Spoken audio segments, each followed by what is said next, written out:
Après les États-Unis, c'est dans la capitale française que s'est arrêté le Premier ministre Patrick Hachy pour sa visite de travail.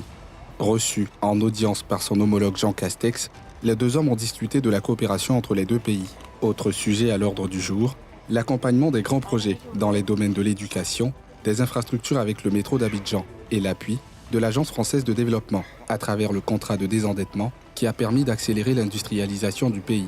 Une industrie qui ne pourrait s'accroître sans la contribution du secteur privé, d'où l'appel du Premier ministre Patrick Hachy à l'endroit des bailleurs des pays visités au cours de cette mission. Objectif, faciliter la mise en exécution du programme Côte d'Ivoire 2030 qui entend transformer durablement le pays grâce aux investisseurs du secteur privé. Au lendemain de la vague Covid-19, les pays du monde entier relancent et renforcent leurs partenariats internationaux. La Côte d'Ivoire aussi. Du 13 au 18 mars dernier, le chef du gouvernement était à Washington, aux États-Unis. Avancée du pays en matière de développement, mais surtout lutte contre le terrorisme, autant de défis à relever avec le soutien des États-Unis. La stabilité socio-politique. Voilà la base de tout développement et l'un des acquis majeurs de la Côte d'Ivoire ces dernières années.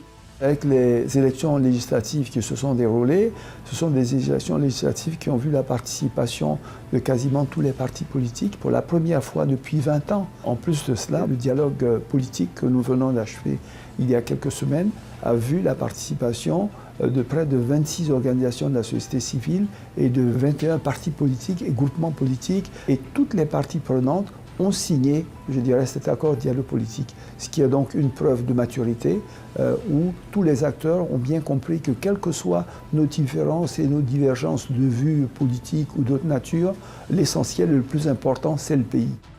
Une stabilité qui suscite l'intérêt, celle notamment du secrétaire d'État américain Anthony Blinken, mais aussi celle du Congrès américain par la voix du président de la Commission des Affaires étrangères de la Chambre des représentants Gregory Meeks.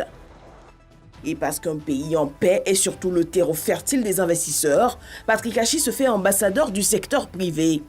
Invité à exposer devant le conseil d'administration de la Banque mondiale, le Premier ministre plaide pour une approche innovante promouvant les chaînes de valeur. Nous avons également la vitrine du marché unique africain de plus de 1,3 milliard de consommateurs.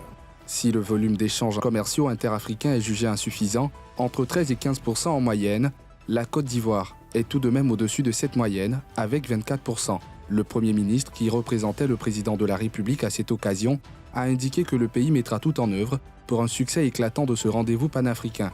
Afin d'accélérer l'employabilité des jeunes, le lycée technique va abriter à partir d'avril prochain un pôle d'innovation. Pour voir l'état d'avancement des travaux de ce futur incubateur, le ministre de l'Enseignement technique, de la formation professionnelle et de l'apprentissage s'y est rendu en compagnie de la représentante résidente du PNUD en Côte d'Ivoire, partenaire de ce projet. CICG, le citoyen au cœur de l'action gouvernementale.